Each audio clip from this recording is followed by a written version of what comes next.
Welcome to నేనే MP special interview. ఈరోజు నాతో ఉన్నారు తాటిపర్తి జీవన్ రెడ్డి గారు. మరి ఇప్పుడు ప్రస్తుతం గ్రాడ్యుయేట్ ఎమ్మెల్సీగా ఉన్నారు. అలాగే నిజామాబాద్ ఎంపీ కాంగ్రెస్ అభ్యర్థిగా ఎన్నికల్లో పోటీ చేస్తున్నారు. 6 సార్లు ఎమ్మెల్యే గెలిచారు, 2 సార్లు రాష్ట్ర మంత్రి అయ్యారు. మరి ఆయన మరొకసారి నిజామాబాద్ ఎంపీగా పోటీ చేయడంలో కారణం ఏంటి, వాస్తవం తెలుసుకునే ప్రయత్నం చేద్దాం. సార్ నమస్తే. నమస్కారం అన్న. 6 సార్లు ఎమ్మెల్యే అయ్యారు సార్. జగిత్యాల అంటే జీవన్ రెడ్డి అంటేనే జగిత్యాల ఒక పేరు ఉంది, మీకు ఇమేజ్ ఉంది. మరి ఎందుకు అసెంబ్లీ టైగర్ మరొకసారి పార్లమెంటు ఎన్నికల కోసం ఎందుకు పోవాల్సి వచ్చింది? గతంలో 2 సార్లు పార్లమెంటు అభ్యర్థిగా అంటే ఎంపీగా పోటీ చేశారు, కానీ ఢిల్లీకి వెళ్ళే ఛాన్స్ దొరకలేదు. ఇప్పుడు ఎందుకని నిజామాబాద్ నుంచి, అది కూడా వేరే ప్రాంతం నుంచి? అంటే వాస్తవంగా మొన్నటి శాసనసభ ఎన్నికల్లో ఆశించిన ఫలితాన్ని పొందలేకపోయాను. సరే, దాంతో కొంత నిరుత్సాహం ఉంటుంది. ఇప్పుడు వచ్చిన పార్లమెంట్ ఎన్నికలు అవకాశం పొందే ప్రయత్నం చేయడం సహజం. సరే, నిజామాబాద్కి వెళ్ళి ఎందుకు చేస్తున్నారు అని చెప్పారంటే, earlier though it was in Karimnagar parliamentary constituency, reorganisation ఏదైతుందో ఇది నిజామాబాద్ పార్లమెంటరీ కాన్స్టిట్యున్సీలో అంతర్భాగమైంది. సార్ జగిత్యాల రేపు నేను పార్లమెంటుకి ఎంపీ కావడంతో నా అంటే జగిత్యాల మీద ఉండేటువంటి ఒక నా సొంత ప్రాంతం, ఈ ప్రాంతాన్ని సేవ చేసుకునే అవకాశం లభించాలని అంటే నిజామాబాద్కి వెళ్ళి కంటెస్ట్ చేస్తే నాకు అవకాశం లభిస్తుంది. Even if I'm elected from Karimnagar parliamentary constituency, I won't get that chance.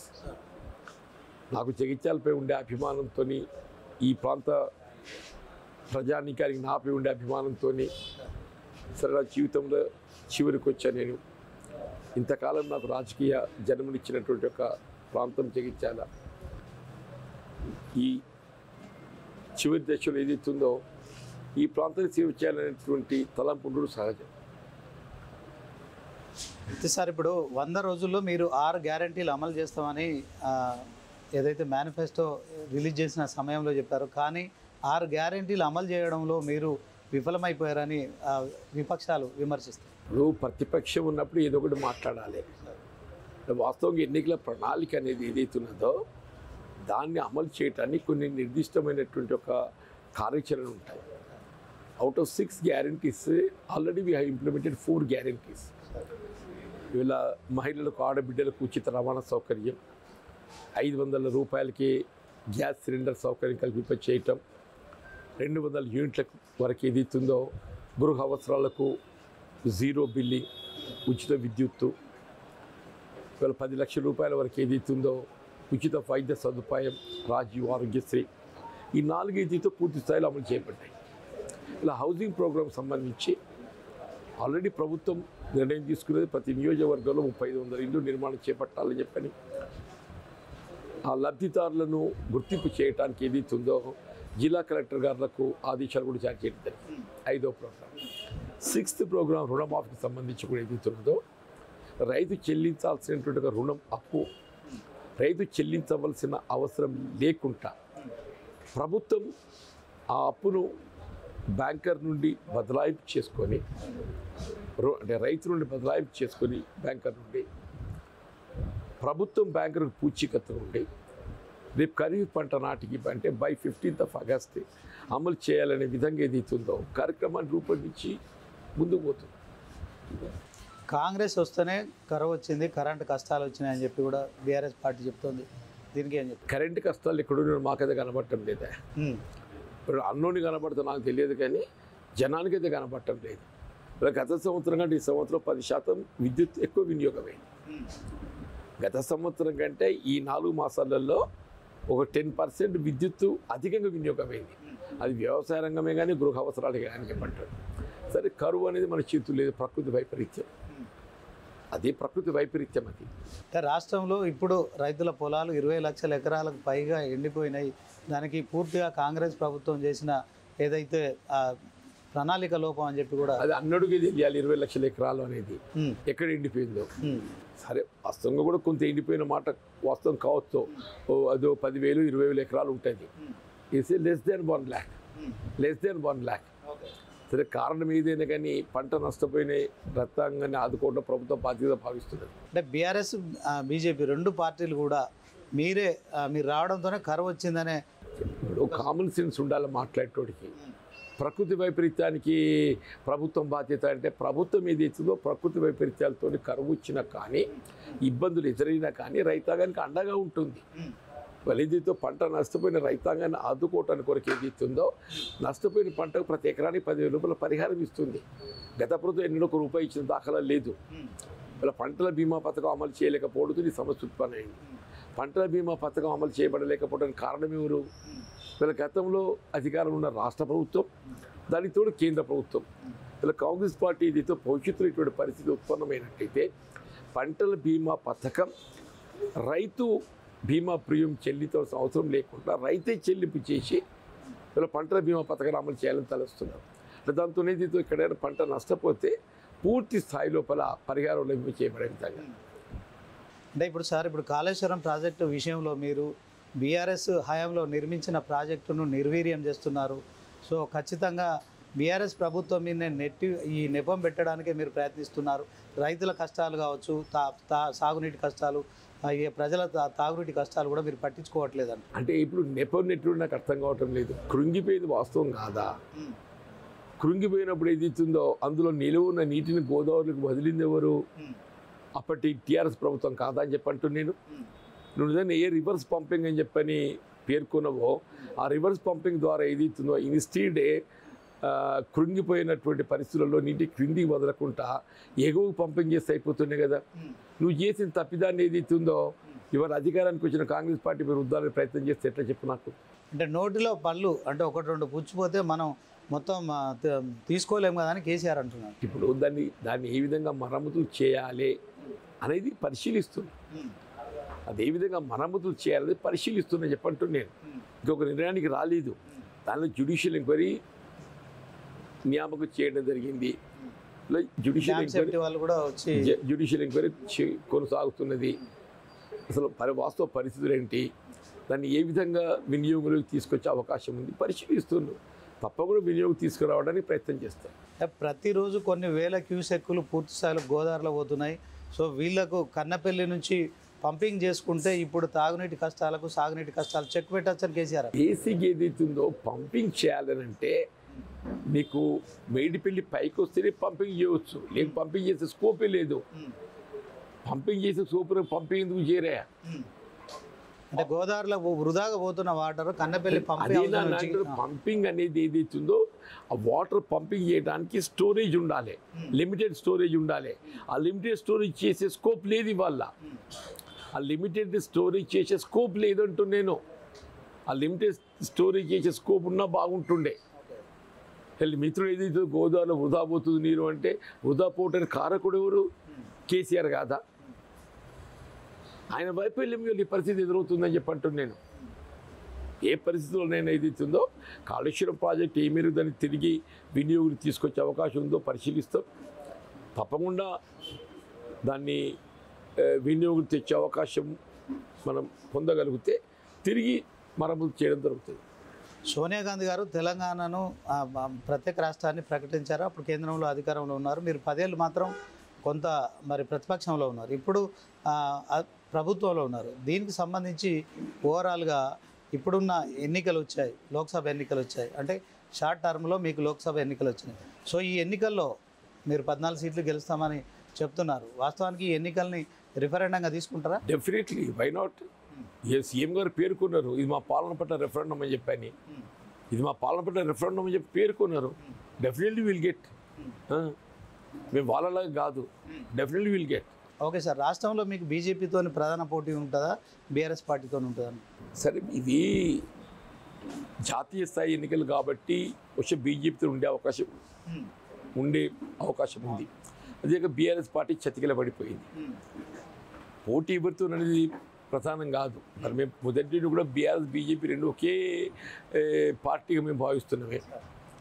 BRS BJP ప్రత్యక్షంగా భిన్న పార్టీలు కనబడ్డప్పటికీ పరోక్షంగా రెండు పార్టీలు ఒకటే. 100% రెండు పార్టీలు ఒకటే. సో ఇప్పుడు వాస్తవానికి బీఆర్ఎస్ బీజేపీ ఒకటే అని మీరు అంటున్నారు. ఓవరాల్గా దీంట్లో ఒక లోపాయకారి ఒప్పందం ఉంది, కేసీఆర్ కూడా కామెంట్ చేస్తున్నాడు. సో బలహీనమైన అభ్యర్థులను పెట్టాడు రేవంత్ రెడ్డి అని అంటున్నారు. ఎవరికి లబ్ధి కూర్చోడానికి ఎవరికి లబ్ధి కూర్చోడానికి ఎవరికి లబ్ధి కూర్చోడానికి బీజేపీ కాంగ్రెస్ ఒకటే. క్యాండిడేట్ బి జాతీయ స్థాయిలో భారతీయ జనతా పార్టీకి ఉన్నటువంటి ఏకైక ప్రత్యర్థి కాంగ్రెస్ పార్టీ. రెండు పార్టీలు ఉన్నాయి కేవలం, అవి రెండు. జాతీయ స్థాయిలో భారతీయ జనతా పార్టీ ఒక మతతత్వ పార్టీ కాబట్టి ఇలా ఆది నుండి ఇంతవరకు ఏదైతే భారతీయ జనతా పార్టీతో కలవని ఏకైక పార్టీ కాంగ్రెస్ పార్టీ. ఆయన ఏం మాట్లాడుతున్నా ఆయన తోయాలి, అవగుణంలో పడ్డట్టున్నాడు. ఆయన గతంలో చేసింది వల్ల ఇతరుడు చేస్తా చెప్పి అనుకుంటే ఎట్లా? హరీష్ రావు ఒక సవాల్ విసిరారు సార్, రాజీనామా చేస్తున్నాను, మీరు 6 గ్యారెంటీలు అమలు చేయాలి, ఏదైతే 15 ఆగస్టు లోపు 2 లక్షల రుణమాఫీ చేయాలి, మిగతా గ్యారెంటీలు అన్నీ అమలు చేయాలని డిమాండ్ చేస్తున్నారు. తప్పకుండా గ్యారెంటీలు అమలు చేస్తాం, దానికి ఆయనే రాజీనామా అవసరం లేదు. కానీ రాజీనామా చేస్తానని దేనికన్నాడు? 15 ఆగస్టు లోపల రుణమాఫీ చేస్తే రాజీనామా చేస్తాడు. ఇలా 15 ఆగస్టు లోపల ఎప్పుడైతే రుణమాఫీ చేయడం జరుగుతుంది అనేటువంటి ఒక భావన ఏర్పడ్డదో దాన్ని మళ్ళీ ఏదైతుందో 6 గ్యారెంటీలు పట్టుకొస్తున్నాడు. ముఖ్యమంత్రి గారు ఏదైతుందో 15 ఆగస్టు లోపల నేను అమలు చేస్తా అని చెప్పని పేర్కొన్నప్పుడు ఇవాళ ఆయన ఏదైతే ముఖ్యమంత్రి గారు రైతాంగాన్ని తిరిగి మభ్యపెట్టే ప్రయత్నం చేస్తున్నాడు. ఆయన 15 ఆగస్టు లోపల గట్ట రుణమాఫీ చేయగలిగినట్టయితే నేను రాజీనామా చేస్తా అని చెప్పి అన్నాడు. ఇవాళ ఏమంటున్నాడు? మళ్ళీ 6 గ్యారెంటీలు అంటాడు. 6 గ్యారెంటీలు వాటి వెనుక 13 ఉన్నాయి మొత్తం. ఇప్పుడు 6 గ్యారెంటీలకి ఏమంటాడు? మన 400 గ్యారెంటీలు అంటాడు. 6 గ్యారెంటీలకి ఏమంటాడు? 400 గ్యారెంటీలు అంటాడు. సార్ ఇప్పుడు మనం నిజామాబాద్కి వచ్చేసరికి ధర్మపురి అరవింద్ మీ మీద ఆరోపణలు చేస్తున్నారు. జీవన్ రెడ్డి అంటే కాంగ్రెస్ ఎంపీగా పోటీ చేస్తున్నారు, ఆయన కోటేస్తే ముస్లింలు మరొకసారి కూడా మరి ఈ మత కళల్లో చెలరేగిపోతాయి. సో 10 ఏళ్ళుగా దేశంలో ఎక్కడ లేని ఏదైతే మత విద్వేషాలు, ఈ మత కళాలు మరొకసారి కూడా అది తర్వాత జగిత్యాలలో ముస్లిం తీవ్రవాదులకు అడ్డాగా మారింది. సో జీవన్ రెడ్డి కోటేయద్దు, కాంగ్రెస్ కోటేయద్దు అంట. ఇప్పుడు మత విద్వేషాలు రెచ్చగొట్టే పార్టీ భారతీయ జనతా పార్టీ. మత విద్వేషాలు రెచ్చగొట్టే పార్టీ భారతీయ జనతా పార్టీ. జగిత్యాలు నాకు తెలిసి 4 దశాబ్దాలన్నా ఎప్పుడు కూడా ఇక్కడ మత కళాలు చెలరేగలే. నేను ప్రజా జీవితంలోకి వచ్చి 4 దశాబ్దాలు గడుస్తుందే. ఈ 4 దశాబ్దాలలో ఎప్పుడు కూడా జగిత్యాలు ఏదైతే మత కలహాలు చెలరేగినటువంటి ఒక ఉదంతాలు లేవు. మత కలహాలు ఎప్పుడు చెలరేగినా నిజామాబాద్లో చెలరేగినాయి, కాదు అంటే బయసలు చెలరేగినాయి. నిజామాబాద్లో మత కలహాలు చెలరేగితే దానికి ఎవరు బాధ్యుడు? అరవింద్ బాధ్యుడు. మత కలహాలు రెచ్చగొట్టేది ఎవరు? అరవింద్. ఆయన ఎంతవరకు ఏదైతుందో మత విద్వేషం రెచ్చగొట్టుడే ఆయన ఏకైక రాజకీయ విధానం అయిపోయింది. ఆయనలాగా అందరూ అనుకుంటే ఎట్లా?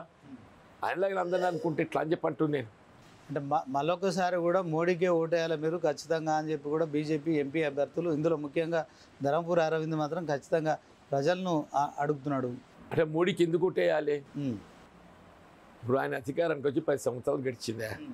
ఈ 10 సంవత్సరాల కాలంలో రైతాంగానికి సంబంధించి ఏం చేసింది? ఇలా ఎక్కడెక్కడైతే కాంగ్రెస్ ప్రభుత్వం అధికారంలో ఉన్నదో, ఉదాహరణకు తెలంగాణ, ఆంధ్ర రాష్ట్రం, మేము రైతాంగానికి ఉచిత విద్యుత్తు కల్పిస్తున్నాం. ఇదే భాజపా పాలిత రాష్ట్రాలలో ఎక్కడైనా రైతాంగానికి ఉచిత విద్యుత్తు కల్పిస్తున్నారా? మేము గతంలో 2008-9లో రైతాంగానికి ఏకమొత్తంగా ₹1,00,000 రుణమాఫీ చేసినాం. మేము భవిష్యత్తులో ₹2,00,000 రుణమాఫీ చేస్తామని చెప్పని మా విధానపర నిర్ణయాన్ని ప్రకటించినాం. ఇలా భాజపా ఇంతవరకు ఎక్కడైనా రైతాంగానికి రుణమాఫీ ప్రకటించిందా?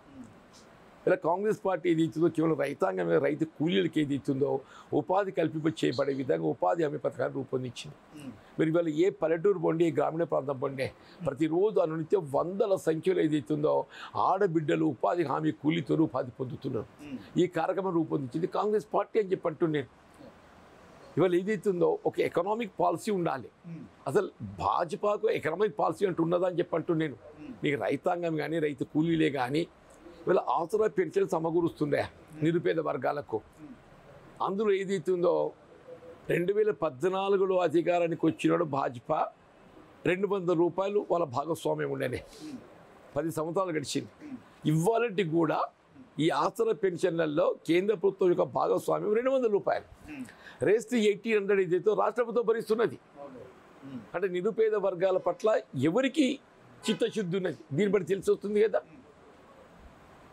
అంటే ఇప్పుడు నిజామాబాద్కి వచ్చేసరికి సార్ ఎక్కువ రైతులకు ఏదైతే పసుపు రైతుల ఇష్యూలో పసుపు బోర్డు తీసుకొస్తారని చెప్పి అరవింద్ ఎంపీగా గెలిచాడు, బాండ్ పేపర్లు కూడా ఇచ్చాడు. ఈ పసుపు బోర్డు ఏంది, వాస్తవానికి స్పైసీ బోర్డు ఏంది, రైతులకు ఓవరాల్గా రాష్ట్ర వ్యాప్తంగా సంచలనంగా ఉన్న ఈ విషయంలో వాస్తవం ఏంటి? ఇప్పుడు ఆయన ఒకసారి పసుపు బోర్డు అని చెప్పి బాండ్ రాసి ఇచ్చింది, మళ్ళీ 5 సంవత్సరాలు గడిచింది, మళ్ళీ అది నాకు ఒకసారి ఓటేయండి, నేను ఈసారి నిజామాబాద్లో ఏర్పాటు చేస్తా అని చెప్పి అంటుండు. అసలు నువ్వు నిజామాబాద్లో పసుపు బోర్డు ఏర్పాటు చేయాలనేటువంటి ఒక ఆలోచనతోనే నీకు ఒకసారి అవకాశం ఇచ్చిండు. అంటే ఇవాళ ఏమంటున్నావు, మళ్ళీ ఒకసారి అవకాశం ఇస్తే ఏర్పాటు చేస్తా అని చెప్పి అంటున్నావు. అంటే నువ్వు నేను 5 సంవత్సరాలు ఏర్పాటు చేయలేదన్నట్టే కదా. చక్కెర కర్మాగారం పునఃప్రారంభం చేస్తా అని చెప్పాను. మళ్ళీ ఇప్పుడు ఏమంటుండవు, నాకు మళ్ళీ ఒక అవకాశం ఇవ్వాలి, చక్కెర కర్మాగారం పునఃప్రారంభం చేస్తా అని చెప్పి అంటుండు. అంటే నువ్వు 5 సంవత్సరాలు చేయలేకపోయినట్టే కదా. నీకెందుకు ఓటేయాలి, నీకెందుకు ఓటేయాలి? ఇలా కాంగ్రెస్ పార్టీ ఏదైతుందో నిర్దిష్టంగా ప్రణాళిక మేము చక్కెర కర్మాగారం పునఃప్రారంభానికి ఏదైతుందో 1.5 year లోపల మేము ఆరంభించబోతున్నాం. వాట్ అబౌట్ ఈ పసుపు రైతుల పసుపు బోర్డుకు సంబంధించి కూడా అది కేంద్ర ప్రభుత్వ పరిధిలో అంశం. రేపు ఇండియా కూటమి ప్రభుత్వం అధికారానికి రావడంతో మీకు before Dasara in coming 4 months వీళ్ళ పసుపు బోర్డు నిజామాబాద్ జిల్లా కేంద్రంగా ఏర్పాటు చేయబోతున్నాం. ఇన్ కేస్ ఇండియా కూటమి రాలేకపోయినప్పటికీ కూడా నాకున్న అనుభవంతో ఏదైతుందో నా వాణిని పార్లమెంట్లో వినిపించి ప్రభుత్వంపై ఒత్తిడి తెచ్చి నిజామాబాద్ కేంద్రంగా పసుపు బోర్డు ఏర్పాటు చేపిస్తాం. 13 ఏళ్ళు తెలంగాణ ప్రజలు బీఆర్ఎస్ పార్టీతో టీఆర్ఎస్ పార్టీతో ఉద్యమం చేశారు, 10 ఏళ్ళు అవకాశం ఇచ్చారు. తెలంగాణ ప్రజల ఆకాంక్షలు నెరవేరినాయి సార్. ఇప్పుడు మరొకసారి కాంగ్రెస్కు పట్టం కట్టడంలో మరి వాళ్ళ ఆకాంక్షలు మీరు ఫుల్ఫిల్ చేస్తారు? ఆకాంక్షలు నెరవేరబడ్డట్టయితే ప్రజలు మార్పు ఎందుకు కోరుకుంటారు? ఆకాంక్షలు నెరవేరబడలేదు కాబట్టి ప్రజలు మార్పు కోరుకున్నారు. తెలంగాణ ఉద్యమ ఆకాంక్షలు నెరవేర్చబోయేది కాంగ్రెస్ పార్టీ. నిరుద్యోగ యువతకు ఉద్యోగ అవకాశాలు కల్పించేయబడటం. వీళ్ళ మొదటి సంవత్సరం 2 లక్షల ఉద్యోగాలు కల్పిస్తామని చెప్పానన్నాం. ఆల్రెడీ 30,000 ఉద్యోగాలు కల్పించినాం. ఇంకా 1,70,000 ఉద్యోగాలు రాబోయే 9 మాసాలలో కల్పించబోతున్నాం. రాబోయే ప్రతి సంవత్సరం 1,00,000 ఉద్యోగాలు కల్పించబోతున్నామని చెప్పి అంటూ నేను ఇది Congress party is a committed for ఇవాళ తెలంగాణ ఉద్యమ ఆకాంక్షలు నెరవేర్చడానికి. ఓకే సార్, ఇప్పుడు 44 సంవత్సరాలు మీరు రాజకీయ జీవితంలో ఎన్నో పదవులు చూశారు, ఎమ్మెల్యేగాను, తర్వాత మంత్రిగాను, ఎమ్మెల్సీగాను ఉన్నారు. సో ఈ ప్రాంతం కోసం ఏం చేశారు, ఓవరాల్గా రాష్ట్రం కోసం ఏం చేశారు? ఇప్పుడు నేనేం చేసినో అనేది కనబడుతుంది. వీళ్ళ జగిత్యాల ఏదైతుందో నేను పులివెందులతో ధీటుగా ఏదైతుందో జగిత్యాల ప్రాంతాన్ని అభివృద్ధి చేసినాయా. సీఎం కాన్సెన్స్ మాజీ సీఎం మాజీ ముఖ్యమంత్రి నియోజకవర్గంకు ధీటుగా చేసి నేను ఇక్కడ ఒక వ్యవసాయ కళాశాల ఏర్పాటు చేసి నేను ఒక JNTU ఇంజనీరింగ్ కళాశాల ఏర్పాటు చేసిన పెద్దలు రత్నాకర్రావు గారి చొరవతో ఏదైతుందో కోరుట్ల పశువైద్య కళాశాల ఏర్పాటు చేసినాం. ఇక్కడ NAC శిక్షణ ట్రైనింగ్ సెంటర్ ఏర్పాటు చేసినాం. ఇక్కడ మహిళా డిగ్రీ కళాశాల ఏర్పాటు చేసినాం. PG కళాశాల ఏర్పాటు చేసినాం. జగిత్యాల ప్రతి హ్యాబిటేషన్ ప్రతి నివాసిత ప్రాంతానికి BT రోడ్ వేసినాం. హైదరాబాద్ టు కరీంనగర్ ఏదైతే రాజీవ్ రహదారి నిర్మాణాన్ని ఏర్పాటు చేసినాం. కరీంనగర్ జిల్లా కేంద్రంగా శాతవాహన యూనివర్సిటీ ఏర్పాటు చేసిన. చెప్పు ఇక్కడ ఇవన్నీ ఏ జిల్లా కేంద్రంగా ఎవరు చేసినా చెప్పు. ఏం చేసినా ఏం చెప్పాలి? నేను అనునిత్యం ప్రజలకు అందుబాటులో ఉంటా. రైతాంగానికి ఎప్పుడే సమస్య వచ్చినా కానీ సాగునీటి సమస్య వస్తే గుర్తుకొచ్చినోడు జీవన్ రెడ్డి, విద్యుత్ సమస్య వస్తే గుర్తుకొచ్చినోడు జీవన్ రెడ్డి, ధాన్యం సేకరణలో గుర్తుకొచ్చేది జీవన్ రెడ్డి. 24/7 ఎప్పుడు ఎవరికి సమస్య ఉత్పన్నమైనా అందుబాటులో ఉండేవాడు జీవన్ రెడ్డి. ఓకే సార్, ఇప్పుడు మనకు కృష్ణానది వాటర్ కావచ్చు, తర్వాత గోదావరి, ఈ 2 నదుల ద్వారానే మన తెలంగాణ ప్రజలకు తాగునీటి సాగునీటి అవసరాలు తీర్చుకునే పరిస్థితి ఉంది. సో కృష్ణానది నుంచి ఏపీకి ఎవ్రీడే 8 TMCలు పోతున్నాయి. అక్కడ నుంచి మనకు వచ్చే నీటి వాటా విషయంలో గత ప్రభుత్వం నిర్లక్ష్యం చేసిందని ఆరోపిస్తున్నారు. సో రానున్న రోజుల్లో ప్రజలకు కావచ్చు, రైతులకు సాగునీటి కష్టాల విషయంలో భరోసా ఇవ్వగలరు? గత ప్రభుత్వ నిర్లక్ష్యంతో ఏదైతుందో వాస్తవంగా కృష్ణానది జలాలు దోపిడీకి గురవుతున్నాయి.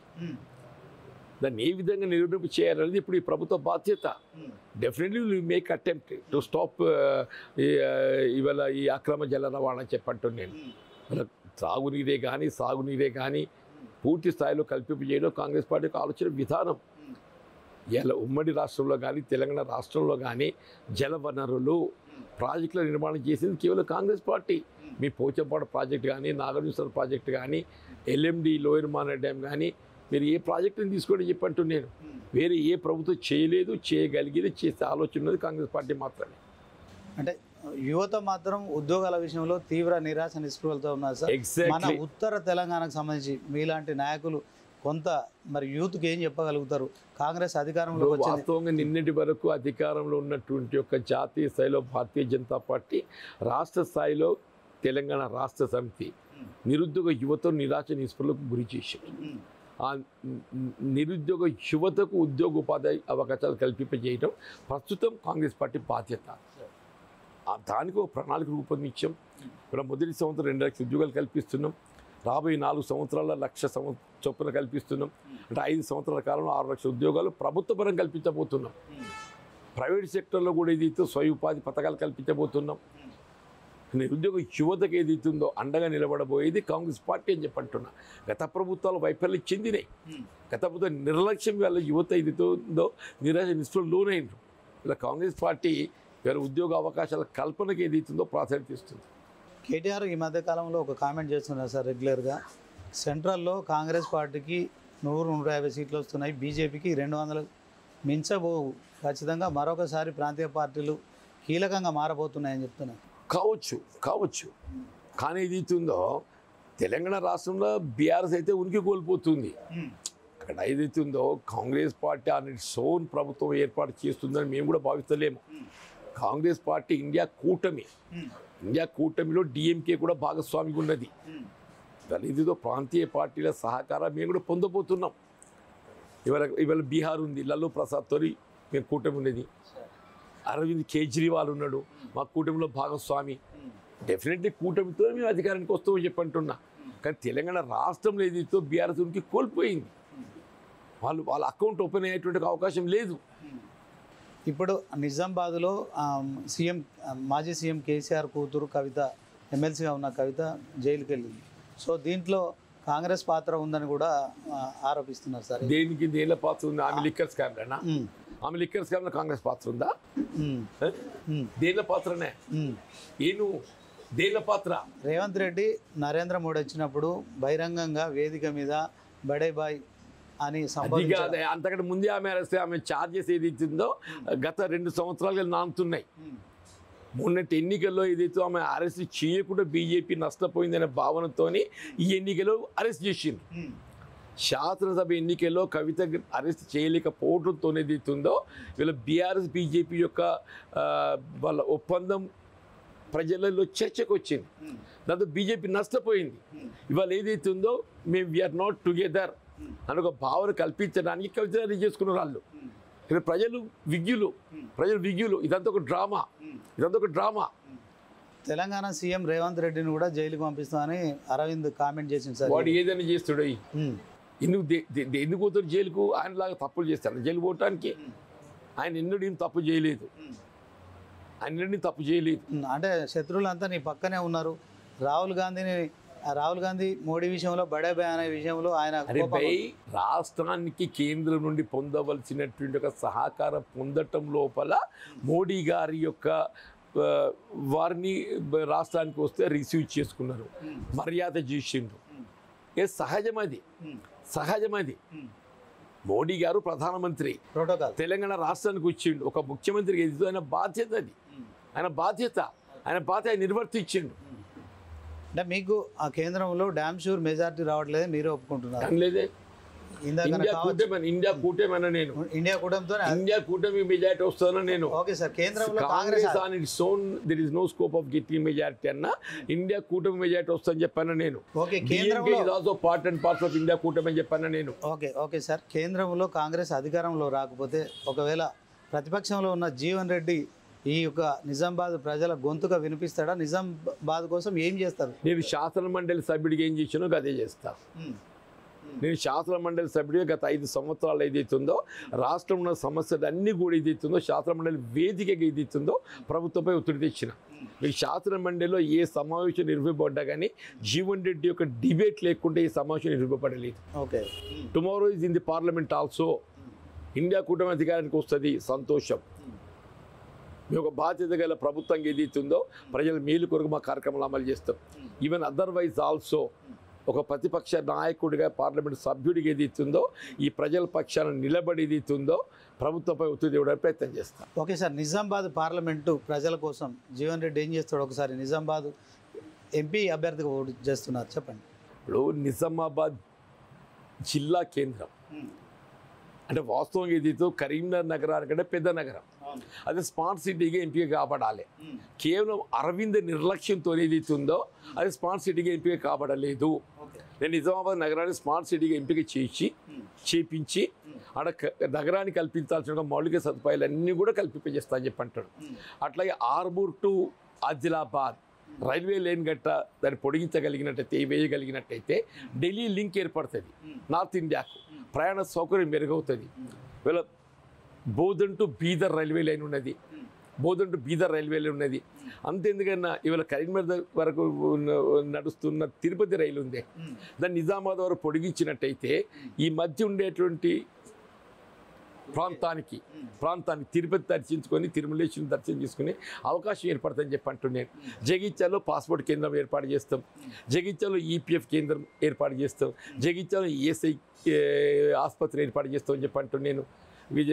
నిజామాబాద్లో మహిళా డిగ్రీ కళాశాల ప్రభుత్వ పరంగా ఏర్పాటు చేపిస్తాం, నిజామాబాద్లో ఇంజనీరింగ్ కళాశాల ఏర్పాటు చేసే అవకాశం ఉంది. నేను ఎన్ని చెప్పుకుంటాను నేను. ఓకే సార్, మరొకసారి మనం సాగునీటి ప్రాజెక్టుల గురించి మాట్లాడుకుంటే, మీరు అధికారంలోకి వచ్చారు, మీరు నిర్మించిన ఎల్లంపల్లి కూడా ఎండిపోయింది, అక్కడ రైతులు దుఃఖిస్తున్నారు. రానున్న రోజుల్లో గోదావరి నీటిని వినియోగంలో తీసుకురావడానికి ఏం చేయబోతుంది? మేము ప్రాణహిత చెవుల ప్రాజెక్ట్ ఏదో నిర్మాణం తలపెడుతున్నాం. ఇవాళ ఏదైతుందో మీరు అన్నట్టయితే ఎక్కడ రైతులు దుఃఖిస్తుందంటే ఎవరు? కేసీఆర్ దుఃఖిస్తుండు.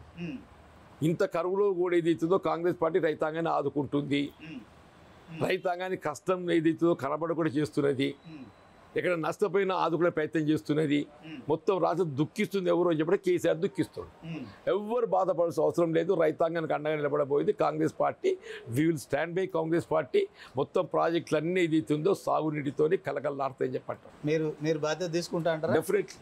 డెఫినెట్లీ. ఓకే సార్, మొన్న కేసీఆర్ ఒక టీవీ ఇంటర్వ్యూలో మాట్లాడుతూ బీజేపీకి 1 సీట్ ఆర్ నో సీట్ అని మాట్లాడిండు. అంటే కేవలం కాంగ్రెస్కి మాకు మాత్రమే పోటీ అని చెప్తున్నారు.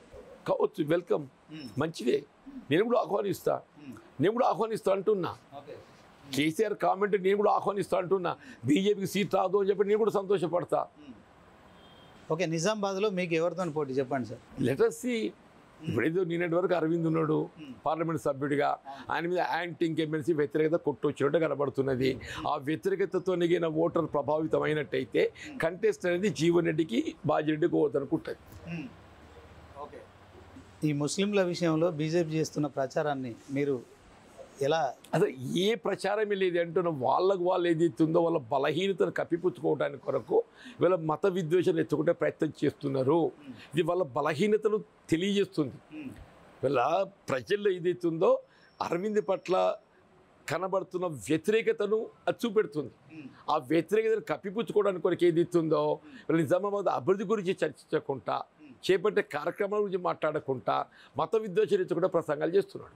ఓకే సార్, ఇప్పుడు కాంగ్రెస్ పార్టీ ఏదైతే తుక్కుగూడలో మొదటిసారి అసెంబ్లీ ఎన్నికల వేదికగా ఇచ్చిన 6 గ్యారంటీలు కావచ్చు, ఇప్పుడు లోక్సభలో 5 న్యాయ గ్యారంటీలు, ఇవి ఖచ్చితంగా కాంగ్రెస్ ప్రభుత్వం దీనిపైన స్టాండ్ బై ఉంటుందంటారా? చేస్తామని మేము ప్రకటించినాం. ఎప్పటిలోగా చేసే అవకాశం? అరే భయ్, దానికి ఏది ఇస్తుందో ఒక ప్రణాళిక ఉంటుంది. 6 గ్యారంటీలకు ఏది ఇస్తుందో ఖచ్చితంగా అమలు చేస్తామని చెప్పినాం. ఇవాళ ఏది ఇస్తుందో ఇక ఆల్మోస్ట్ 4 అమలు అయిపోయినాయి, 1 అమలు అవుతుంది, ఇంకా 2 అమలు కాబోతున్నాయి. 5 గ్యారంటీలు కూడా అవుతుందో కేంద్రంలో మేము అధికారం రాగానే మేము అమలు చేస్తాం. ఓకే సార్, మీరు ప్రతిపక్షంలో ఉన్నప్పుడు బీఆర్ఎస్ పార్టీని పదే మీరు విమర్శించారు. కేసీఆర్ అప్పులు చేశాడు, 7 లక్షల కోట్ల అప్పులైనాయి. సో ఇప్పుడు ఈ అప్పుల కుప్ప రాష్ట్రాన్ని మీరు ఎట్లా సర్వైవ్ చేస్తారు? ఒక సీనియర్ పొలిటిషియన్. ఇప్పుడు ఒకటి ఏదైతుందో ఆర్థికంగా ఏదైతుందో వృధా ఖర్చును తగ్గించుకోవాలి, వృధా వ్యయాన్ని తగ్గించుకోవాలి. అదొకటి. ఏ విధంగా రాబడులు పెంచుకోవాలి. ఇప్పుడు ఏదైతుందో మొత్తం రాష్ట్రాన్ని అప్పులో ఉలిగి నెట్టిండు. ఆయన అప్పుల భారం ఏదైతుందో రేపటి మీ ఇన్స్టాల్మెంట్ కట్టే పరిస్థితి మా బరువు మా మీద ఉన్నది. ఏదైనా it's a big task, definitely it's a big task.